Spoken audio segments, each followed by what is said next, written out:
రాజేష్ ఇక మెదక్ నియోజకవర్గంలో బీఆర్ఎస్ దుకాణం బంద్ అయిందని కాంగ్రెస్ నేత మైనంపల్లి హనుమంతరావు అన్నారు. మెదక్ లో ఓ ప్రైవేట్ కార్యక్రమానికి మైనంపల్లి హాజరయ్యారు. త్వరలోనే బీఆర్ఎస్ నుంచి పెద్ద ఎత్తున కాంగ్రెస్ లోకి వలసలుంటాయని మైనంపల్లి తెలిపారు. ఆల్మోస్ట్ మెదక్ నియోజకవర్గంలో బీఆర్ఎస్ దుకాణం బంద్ అవుతుందని చెప్పి ఈ సందర్భంగా మనవి చేస్తున్నాం. మైనంపల్లిని నిద్ర లేపితే ఎట్లుంటదో బీఆర్ఎస్ కు ముఖ్యంగా బావ మరిదికి చూయిస్తా, సుక్కలు చూయిస్తా. ఈరోజు యూట్యూబ్ ఛానల్ పెట్టుకొని కిరాయి వాళ్లకు 10 లక్షలు 5 లక్షలు ఇచ్చి మాట్లాడిపిస్తున్నారు. మేము గ్రౌండ్ లో ఉండేటోళ్ళం, ఇది గమనించాలా.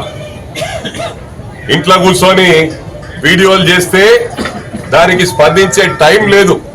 హమ్ కభీ భీ ఫీల్డ్ మీద అయితే మమ్మల్ని ఎదుర్కోవాలంటే ఫీల్డ్లకు రావాలా. మేము ఒకరి ఇంట్లోకి వచ్చేటోళ్ళం కాదు. మరి ఇవాళ మీడియాలపై దాడి చేస్తా ఉన్నారు. మరోసారి హెచ్చరిస్తా ఉన్నాను కేటీఆర్ ను, హరీష్ రావును.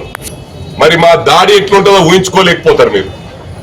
రేపు ఇంకొకసారి ఏ మీడియానైనా దాడి చేస్తే ఇది మొత్తం వాళ్ళ ఫ్యామిలీకి ఇస్తా ఉన్న వార్నింగ్.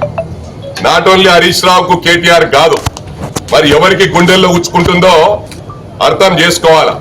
ఇక నెక్స్ట్